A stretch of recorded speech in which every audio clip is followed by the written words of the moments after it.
Om Vasudeva Sutam Devam Kamsachanuramardanam Devaki Paramanandam Krishnam Bande Jagadgurum. Om Shanti Shanti Shanti. We salute Bhagavan Sri Krishna, the son of Vasudeva, the destroyer of the demons, Kamsa and Chanura, and the delight and darling of Mother Devaki, the Guru of the world. We salute him again and again. Om, peace, peace, peace. So, we are now reading today book number 3, chapter 26. We start from verse number 1. Here, it is also continuing the advice of Kapila, the God who appeared in the form of the son of Devahuti, mother. Mother's name is Devahuti, and he is born out of the sage. They are praying for a Lord to come, be born, and so God Kapila was born, and Kapila's advice is continuing. So,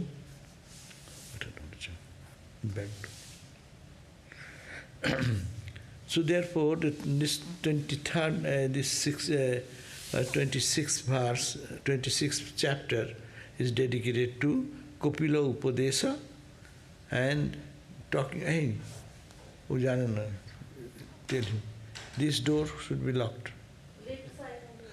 Glass door. The Lord Kapila is talking about the categories of creation. The other day, Kapila advised Mother Devahuti about devotion and how the devotion can be cultivated in life and the greatness of devotee, who is the holy man, sadhu. All this has been described. And now today, Kapila will be giving advice about the 24 categories, that means Sankhya philosophy. Even you may not have to come, tell him to stop. No, I'll anyway come for Arati. Arati, yeah. But before that, stop it. You can stop it. So it says that Lord Kapila then said, now I shall tell you, that's verse number 1. The Lord Kapila said, he says, Atha te sampravakshami tattanang lakshanang pritham jad viditva vimuchyate purusha prakriter gunaihi. So I am now going to relate to you, describe to you that tattva, that the principles, 24 principles, the characteristics of all the categories, now talking separately, so that by knowing which jad viditva, knowing which Purusha, a spiritual seeker, can be muchyate, can get freed from the prakriti, the nature, the jada, the matter. It is Sankhya philosophy they are talking. Because Kapila is the propounder of the Sankhya philosophy. What we now know as Sankhya philosophy is the Kapila. And Kapila is giving his instruction here to Mother Devahuti. So he is saying here, Kapila to his mother, that now I shall tell you the characteristics of all categories. Categories means 24 categories, because in nutshell, Sankhya is this: there is jada and there is consciousness, Purusha. Purusha is not the man or woman, not that way. Purusha is the consciousness, and Prakriti is the nature. Nature is jada, this is jada. Jada means inert. I am conscious, aware. I am Purusha. Purusha is here, that's why functioning. Through the Prakriti, that's why hand is moving. The hand, feet, these are all jada, matter. That's why doctor can do operation, cut and fix and add and twist, no? They are screwing broken heart and something broken so they can refix it, no? So, that's why it is called jada. Jada means which can be manipulated, which can be... You can come here.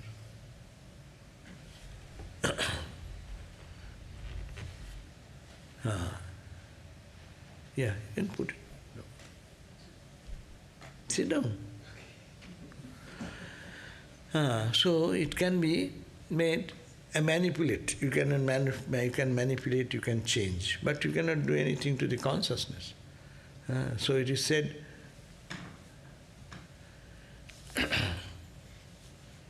so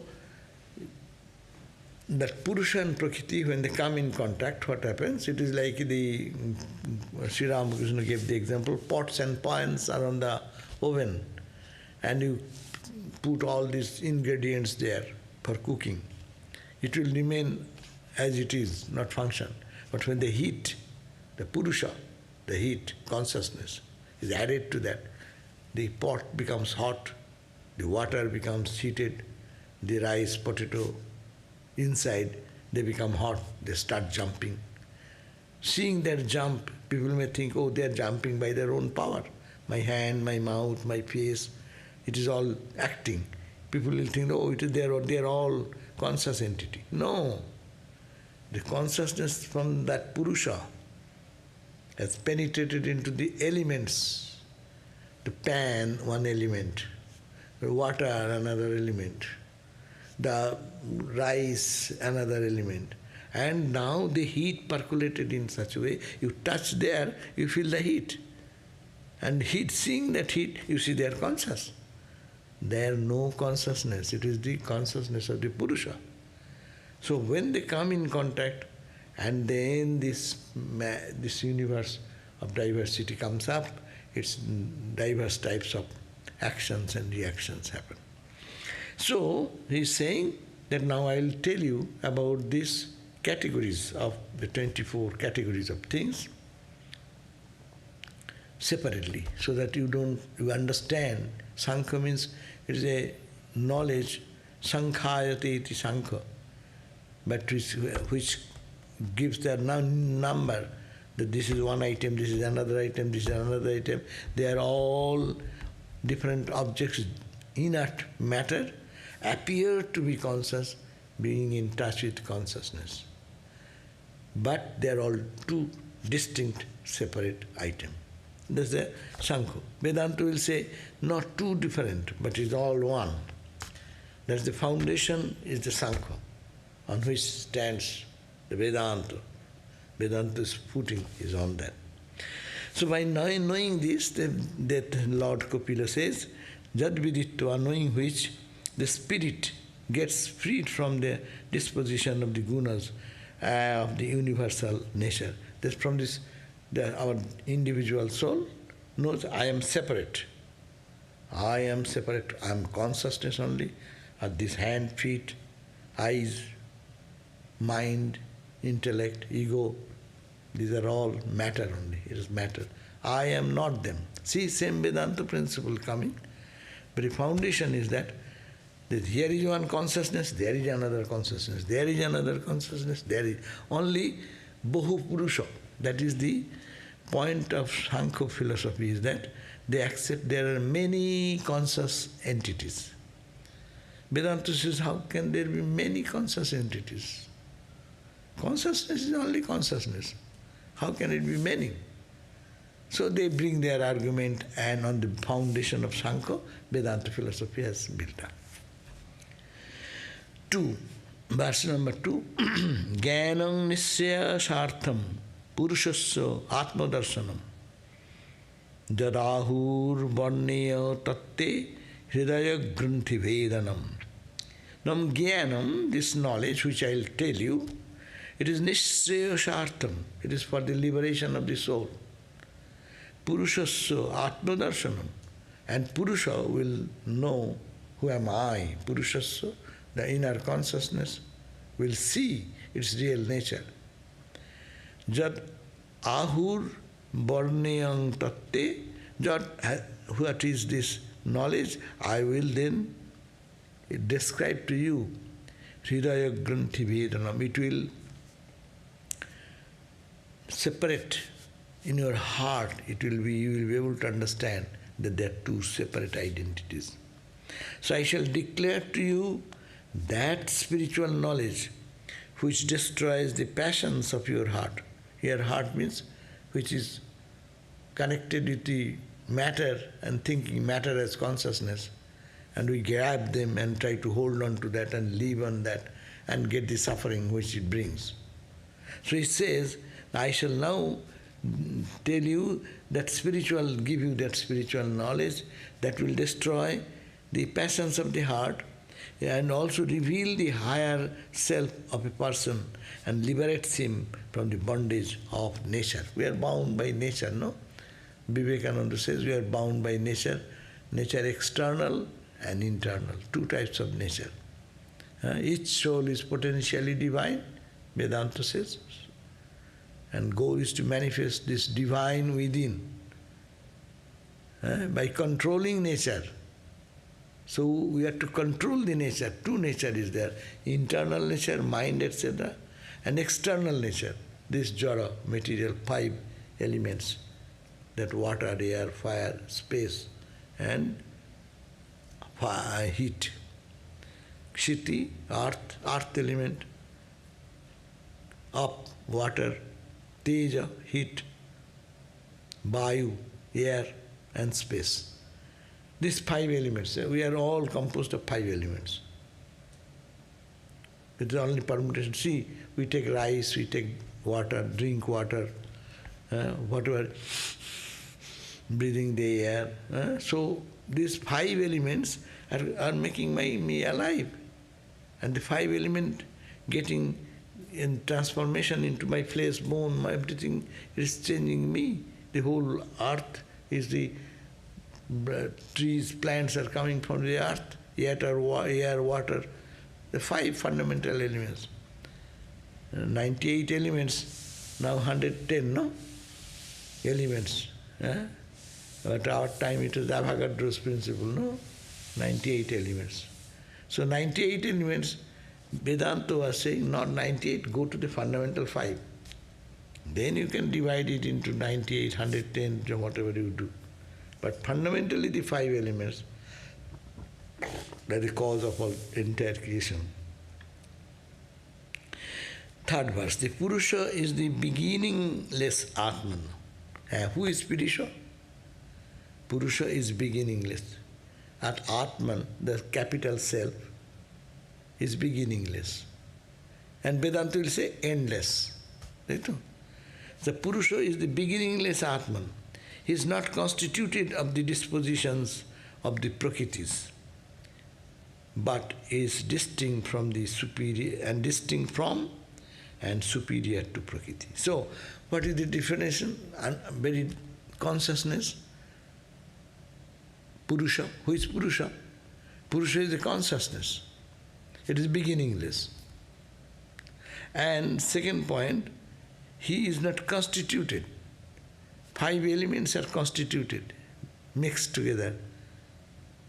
That's composition making my body grow, the plant body grow, the animal bodies, baby born, animal baby become big dinosaur up to that.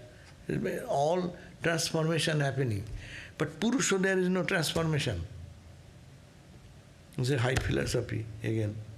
So understand what Sankhya says, the gunas are subject to change.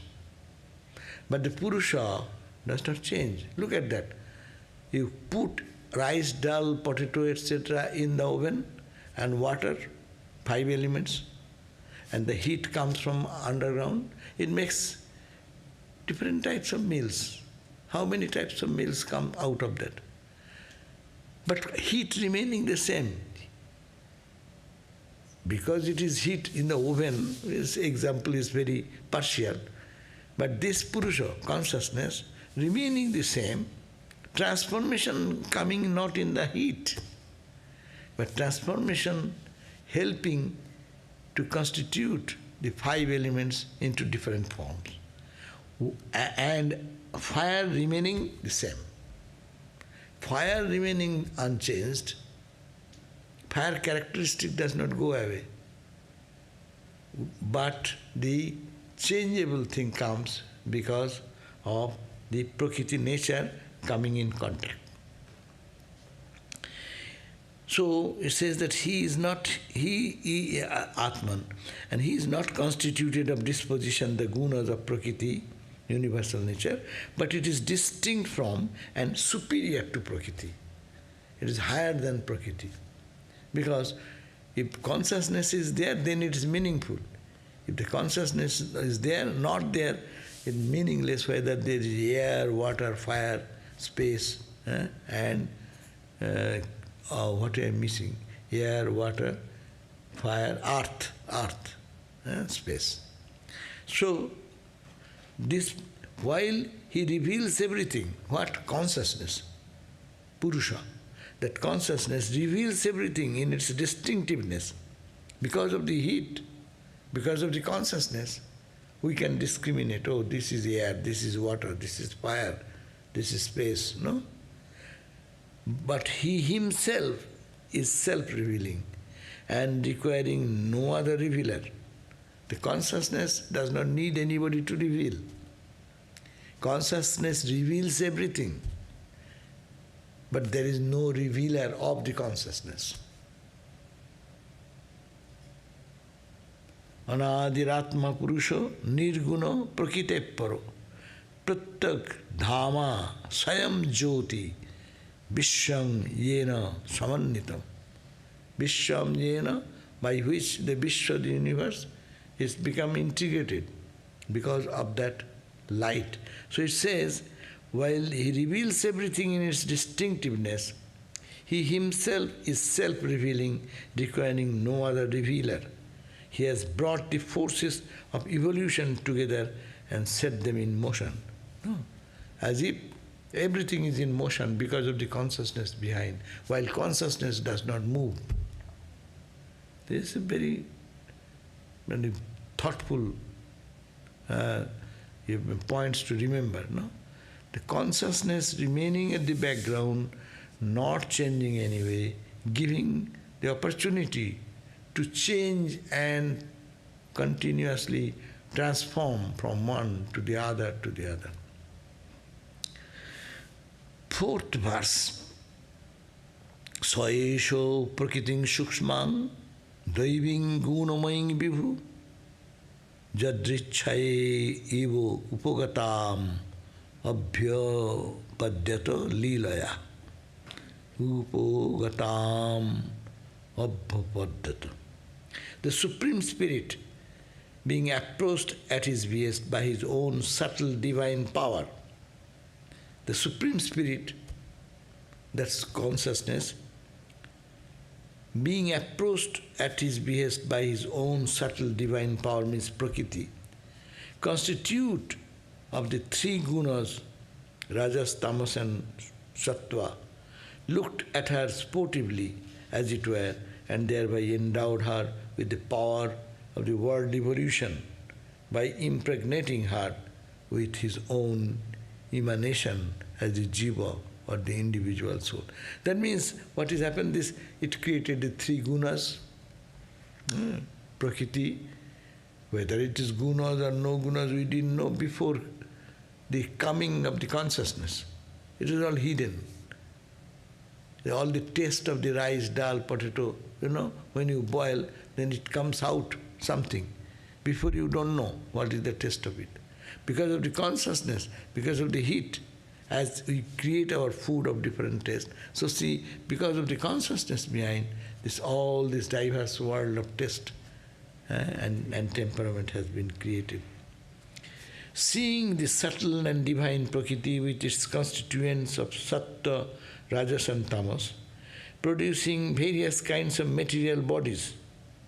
The Purusha, the Jiva or individual spirit, identifies himself with those bodies due to loss of self-knowledge through infatuation.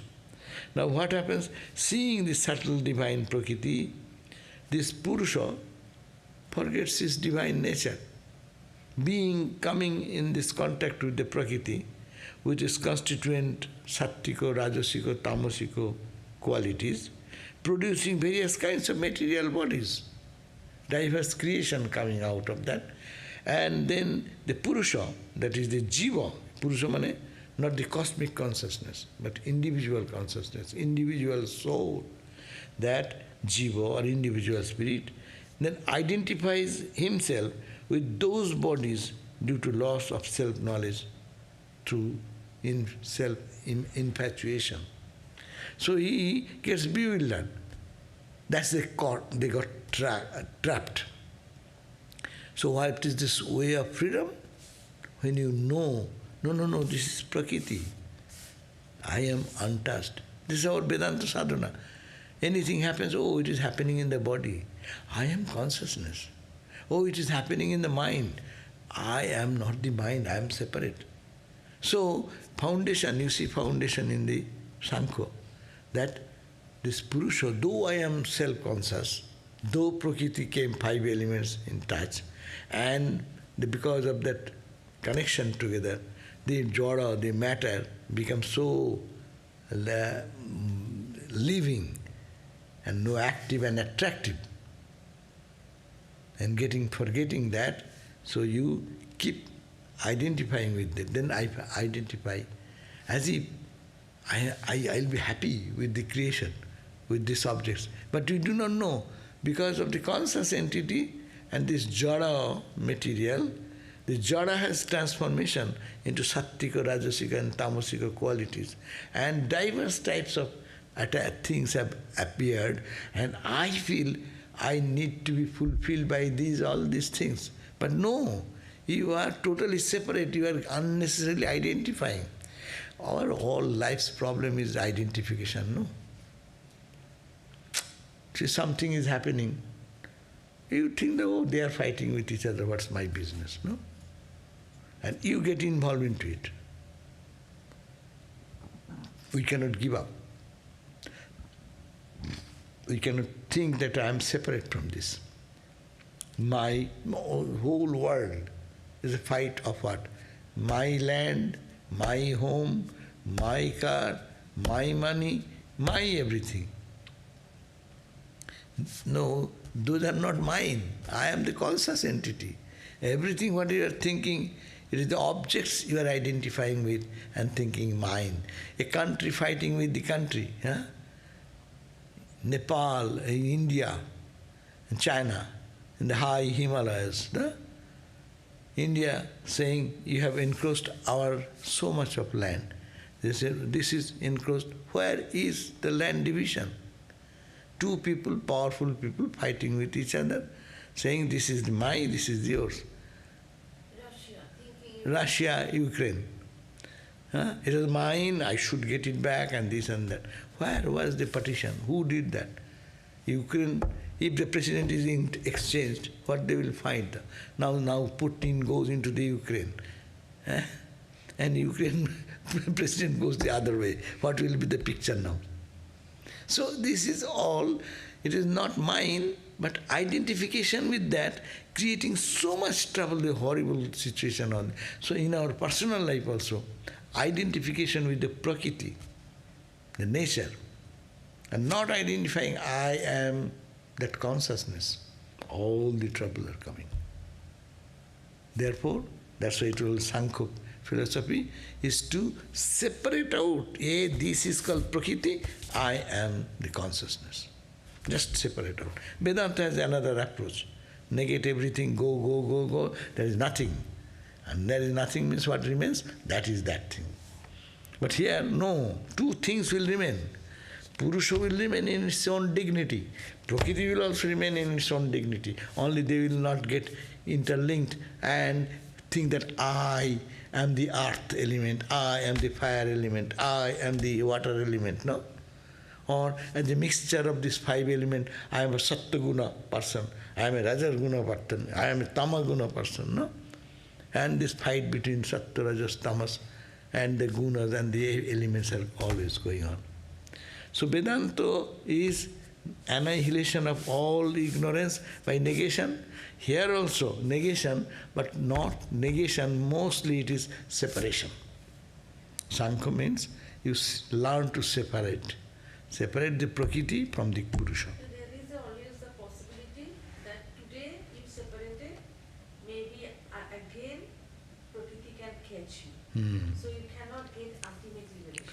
But Sankhya says that if you can do, your attachment will go away. You know, due to infatuation it has happened. They said, why it started, why the Purusha being conscious got interested in the Prakriti and feel, ha ha ha ha.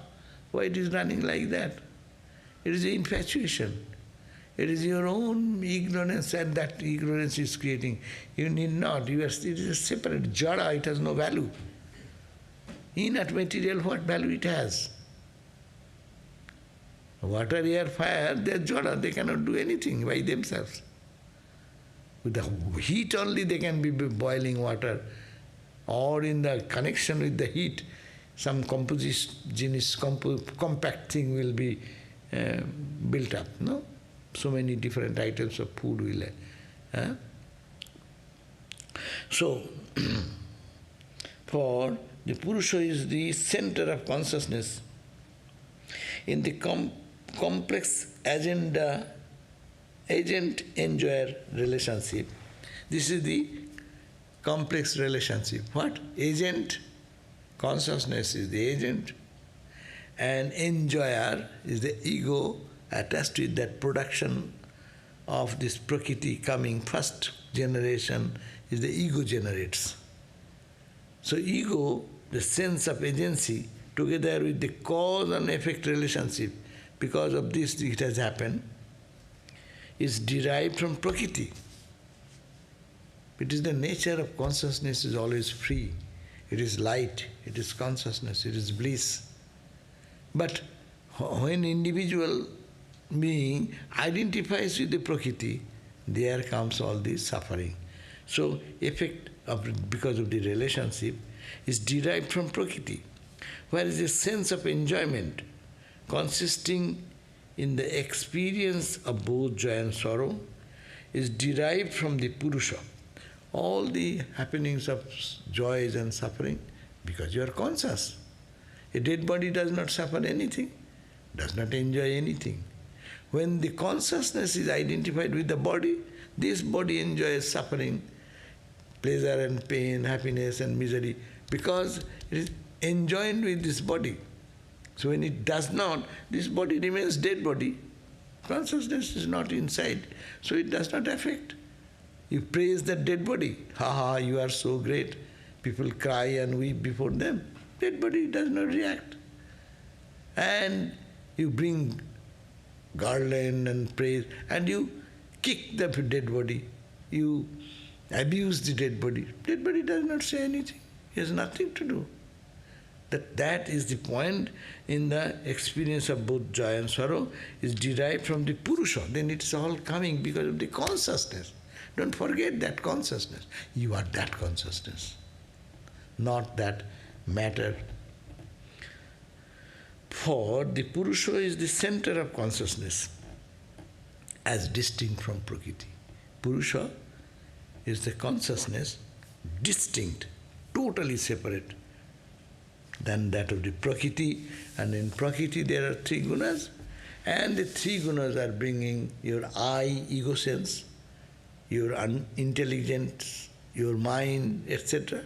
And you feel you are having happiness, joy, pleasure, pain, or and this from Prakriti, which is unconscious but dynamic.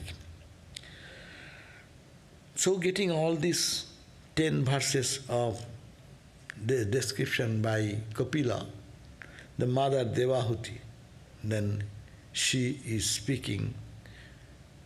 So he is not telling, oh my child is now God. because he is the God, he is seeing God in the Kapila. So Devahuti said, O Lord, explain to me the characteristics of Purusha and Prakriti. What are the characteristics of Purusha and what is the characteristic of Prakriti? Who are the ultimate source of all existence, manifest or unmanifest? Consciousness is there, Prakriti is there. All this manifested universe and that universe which is unmanifest even, it is the cause, is the consciousness. If the consciousness is not there, there is no unmanifested or manifest, that question does not come. When the touches the consciousness, then all internal, external, all dualities arrive. Bhagavan said, the son Kapila is saying, what he said, the description of Prakriti is as follows. What is called Prakriti? I am telling you this. What is the Prakriti? It is called Prakriti because it is the root substance of all objects. We say Prakriti means, in Sanskrit say, in Bengali also we say, it is his nature. Someone you tell, you can tell him 100 times, but he does not change. In Bengali or in Sanskrit, you say it is his nature. That means inherent. Prakriti, that's why they are describing, jeta just trigunam abhyaktam nityam sad asad atmakam pradhanam prakriting prahur vishesham visheshavat. The description of the Prakriti, it is called Prakriti because it is the root substance of all objects. Prakriti means nature, root, it is hidden. The person of evil character, will you do evil deeds? How much you tell him, he will not listen. So it is Prakriti, it is inherent in the nature. He is forced to do like that. A good man will always doing service to others and help others and do others, even at the cost of his own loss. It is his nature. So in the Prakriti, they are inherent. This nature is inherent. Because it is the root substance of all objects. It is also known as Pradhana, another name, Purusha or Pradhana, or the prime principal entity. These are called principal entity. It is there because it is anterior to all distinct objects, which are only its evolutes. It is without distinction of any kind of vishesha, yet all distinctions are potential in it, visheshavat. So we are describing what is Prakriti. Prakriti is a technical term. What is Prakriti? Prakriti is the root substance of all objects. What is the objective universe we see? It is the root substance manifested in this way. It is also known as Purusha, Prakriti is also known as Pradhana. The Sanskrit word, Purusha. Purusha is the consciousness. Now they are not talking of Purusha. They are trying to understand what is Prakriti. Purusha is simple. There is not much to. Brahman is very simple. But Prakriti is very difficult to understand. Why this so multifarious world? Why these good character people, bad character people? Why is tamas, rajas, sattva? Why this unhappiness, happiness in the world? Complicated in the pradhana. It is like Maya is complicated, very difficult to understand. Here also, this is difficult to understand. This Prakriti or Pradhana, they are difficult to understand. So Pradhana is another name of the Prakriti. Pradhana, or in translation, the principal entity. Pradhan means primary. Even in word, when you say it is primary, then you call it is Pradhan. Pradhan Tattva. This is the fundamental truth or major truth or principle, because it is anterior to all distinct objects. It's separate from all these which are only, all the objects have come out of it. That's why it is without distinction of any kind, and yet all distinctions are potential in the Prakriti. It is to be distinguished from Brahman, the first cause, in so far as it is constituted of the three gunas of Sattva, Rajas and Tamas.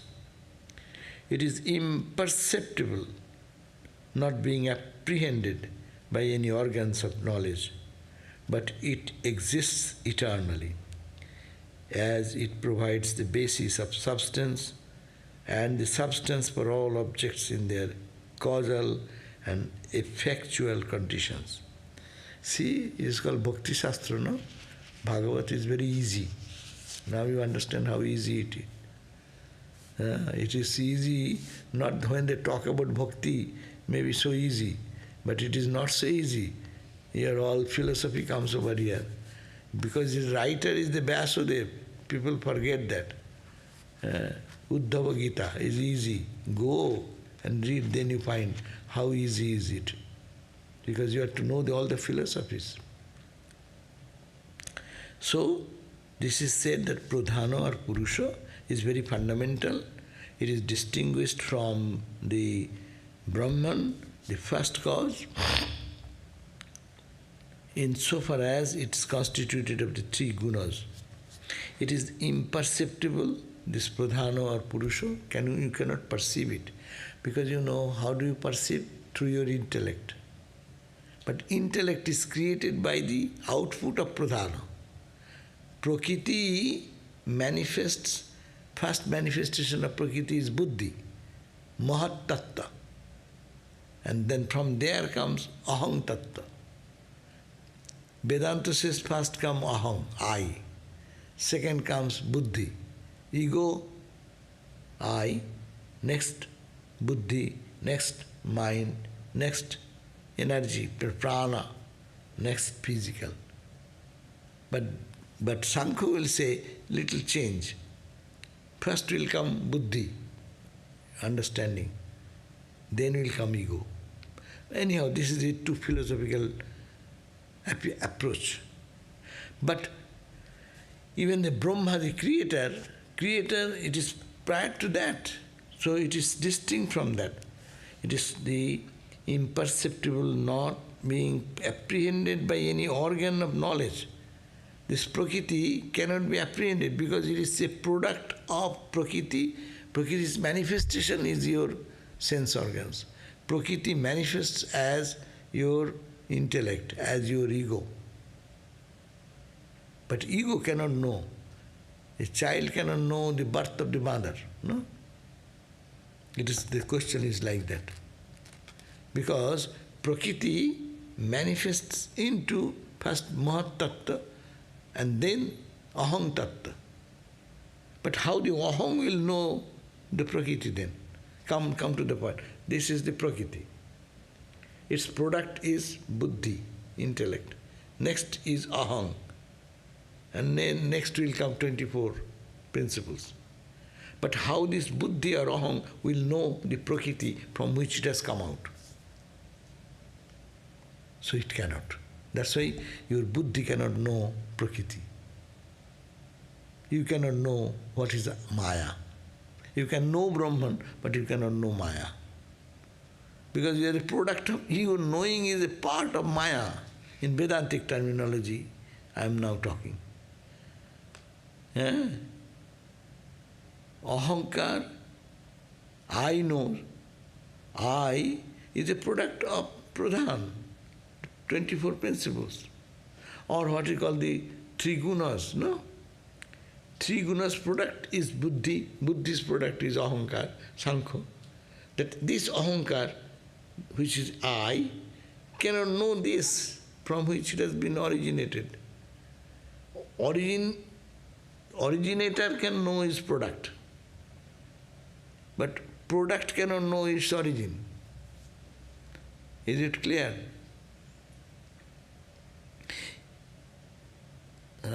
Say, That's a simple example I have given, that a baby cannot know the birth of mother.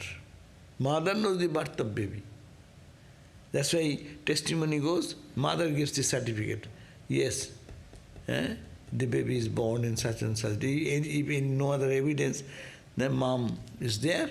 They go, court tells that mom's affidavit is necessary. So mom can say the baby is born, but baby cannot say, I know the mom was born that day. Baby's testimony will not be accepted, because baby comes out of mother. The mother is the source, is the product. So product cannot know the source. Very simple cause. But this Prakriti then, it exists all the time. But here are two things are existing totally. Purusha is existing all the time. Prakriti is also existing totally, all the time. When only they come in touch, all this transformation goes into the Prakriti and it manifests as 24 principles. Got it very much? Purusha, unchanged, unchangeable. Prakriti is all the time there. It can get transformed, but it is from the beginning there. It will continue to be there. Purusha is eternal, that is the weak point of Vedanta, Sankhya. Purusha is beginningless, endless.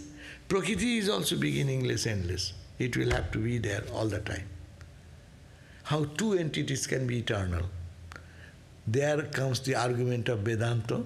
They say, no, two things cannot be permanent.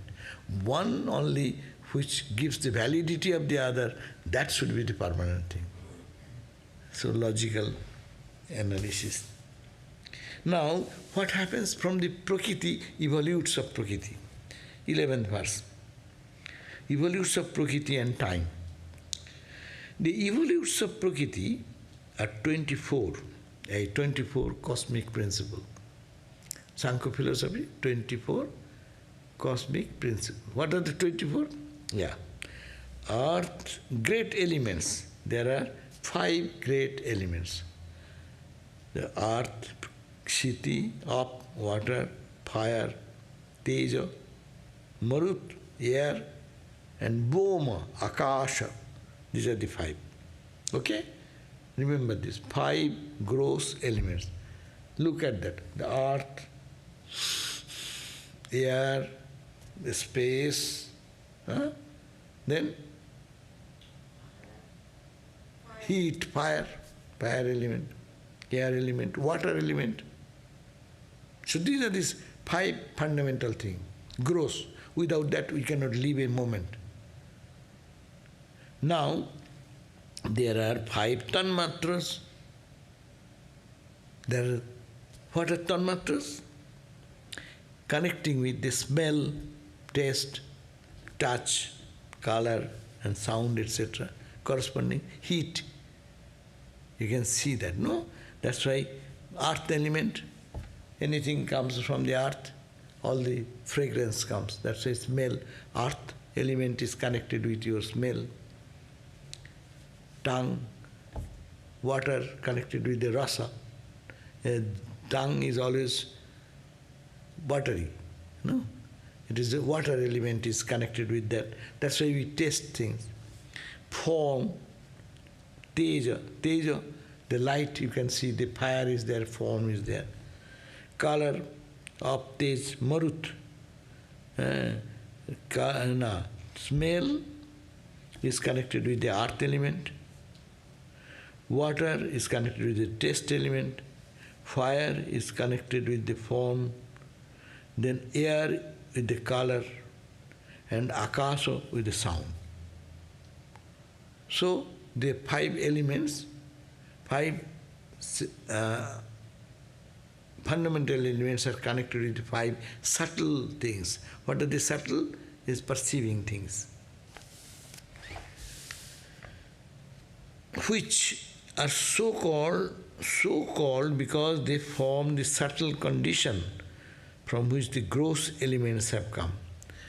Actually, they have come from the subtle, all those elements, by permutation combination to the gross. There are the 10 organs constituting of the 5 organs of knowledge. 5 organs of knowledge. This is one organ, eyes, ear, nose. So these are 5 organs of knowledge: ear, the skin, the eye, the tongue, the nose. These are all connected with the 5 elements. Is it not? Sound, air. In the space there is sound. Space is connected with the ear. Skin is connected with the touch. Eyes are connected with the fire, light. Tongue with the rasa, and nose with the fragrance, earth element. So, ear, skin, eye, tongue and nose, as well as the 5 organs of action. What are the 5 organs of action? How do you work? By your hand, feet. So they say, look at that 5 activities, all the activities can be summed up by these 5 organs. Who are these 5? Speech. Speech is a action of karma. Could you please bring it? Could you please take it? You are saying something involving into action. Can you please build up a house here? Can you please repair that? No, but that you are making other people work. That's it. That's true. And you are also working. Someone tells No, you. you are working when you are saying that remember you are Brahman. Then you are No, this is not Brahman. No, I'm saying you are giving good advice to people. And then people are transforming their nature. That is you are doing your work. No, don't those philosophical things. Here we are trying to understand how the 5 organs, 24 principles. What are the 24 principles according to Sankhya philosophy? So it is a very definite explanation they have given. These are called 5 actions of organ. 5 organs of action, 5 organs of perception. 5, 10, 5 elements. 15. And let us see what they say. So, organs of action, the perception is eyes, ear, nose, touch and tongue. And those are called these action, organs of action. Your hand, feet, speech, the organ of generation, and organ of excretion. These are called the 5 organs of action. Further, there are 4 psychological categories of mind with the functions of thought. Buddhi, understanding with the function of the termination. Ahankara, ego sense with the function of agency. And Chitta, the mind stuff with the function of conserving impressions. Now you got the Sankhya philosophy. There are questions. No question now, first understand the thing, then put question. And this is very 24 principle. Fundamentally we have to understand what is Sankhya's 24 cosmic principle. They are describing that. What are the 24? What are the 24? They are saying 5 gross elements. Water, earth, air, water, fire, space and heat. Then they said there are 10 organs of action. 10 organs. So 10 organs divided into 5, action and perception. Perception, eyes, ear, nose, tongue, touch. 5 action, hand, feet, organ of excretion, organ of generation, this, and also what is left? Speech, hand, feet. Speech is the another organ. As I was talking about, someone tells me to do something, and I tell somebody to do, that is the action. So speech forces us to work. So these are the 20. Further, then we need 24 principles. What are the 4 principles? One, they have said, is categorical, psychological categories of mind. One is mind, another is buddhi, another ahankara, another is chitta. Mano, buddhi, chitta, ahankara. These four. What are mana? Mana is which indecisive psychological aspect of our life. No? We do every work through mind, but mind cannot decide anything. Decision maker is in us, that's called buddhi, intellect. We say, no, I now understand this. Before that, I don't understand what is this, what is that, it may be like this, it may be like that. But when you confirm it, your buddhi, I know this is this. Mano buddhi. Ahankara, ego. I know, I know. These are all modification of one thing, mind. Mind works in four areas.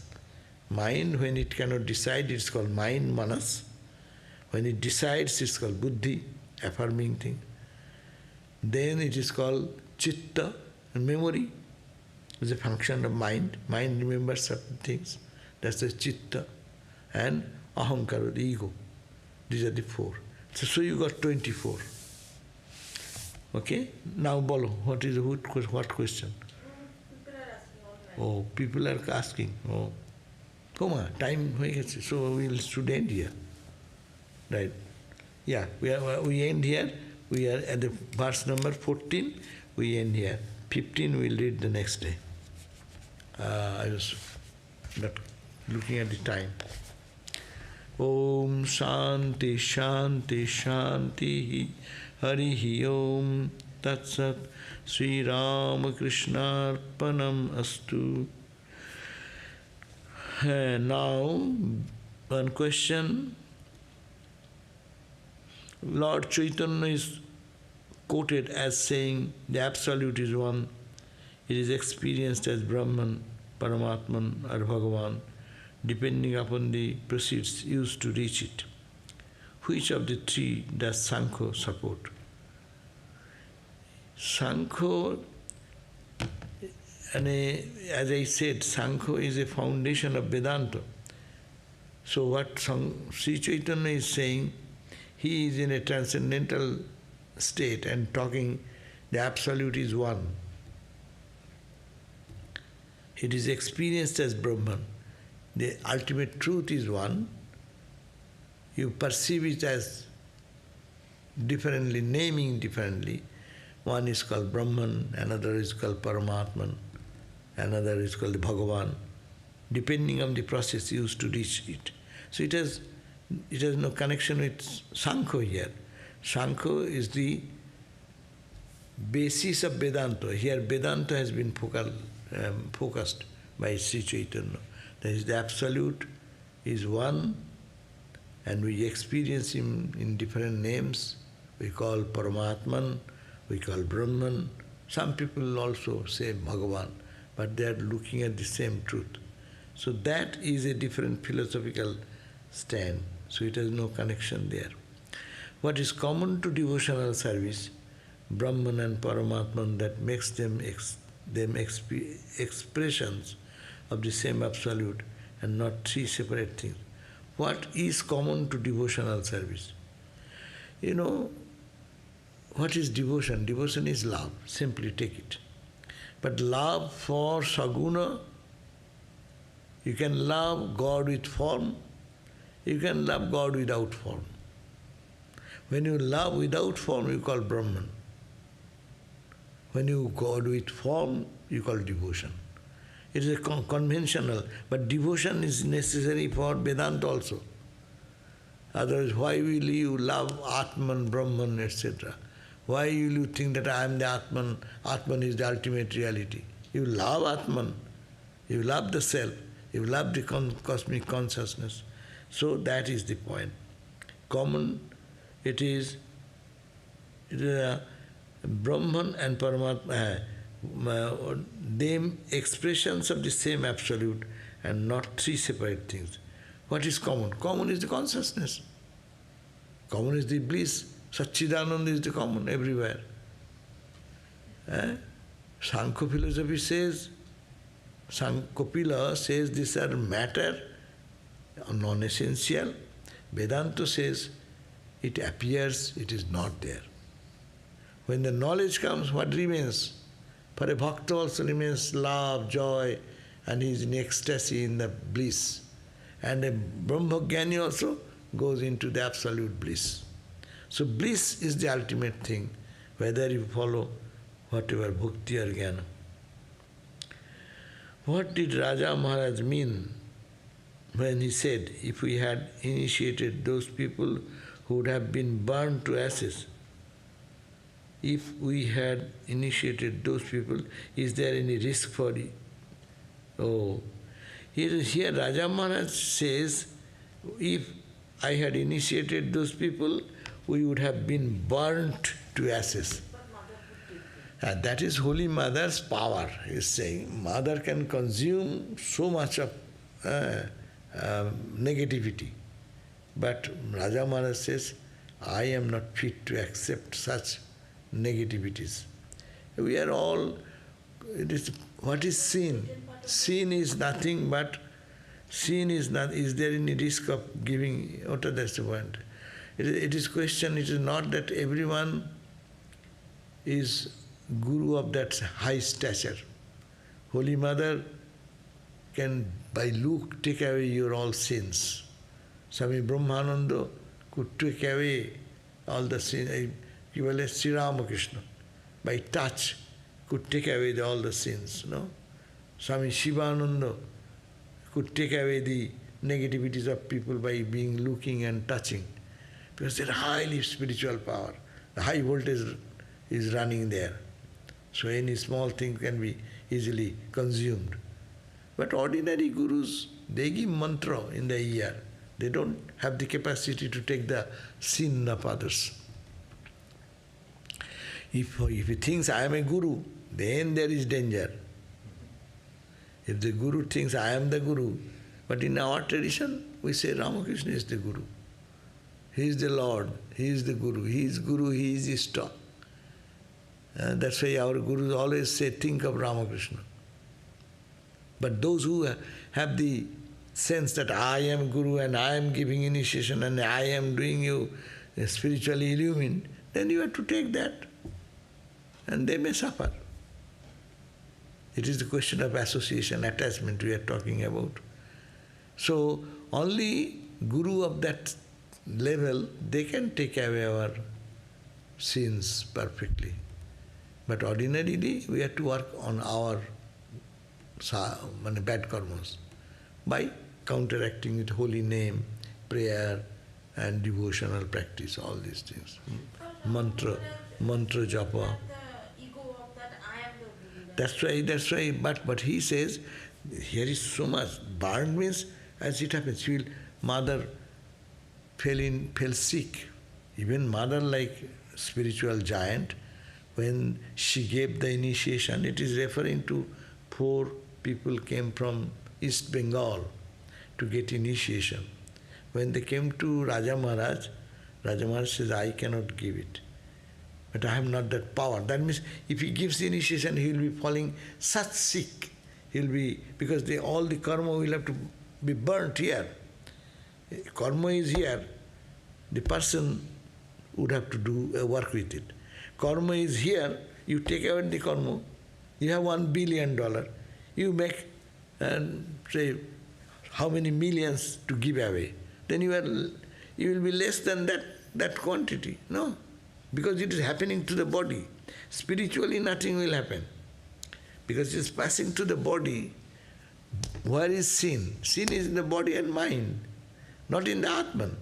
So when Raja Maharaj in his cosmic consciousness, nothing is happening. But when he comes back, heavy disease, temperature, Holy Mother, 3 days, she was knocked down into the high temperature, could not raise her head. Such burning sensation all over the body. So these are the physical things, because that sin she is consuming in her body. So that type of thing is only spiritually highly illumined people can do.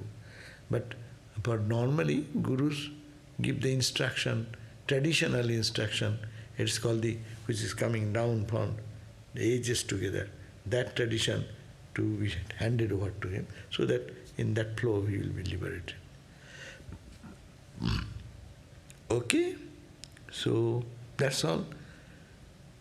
We'll see you again at 7:30 in our class, next class, Shanti Gita. Thank you all. Jai Ma.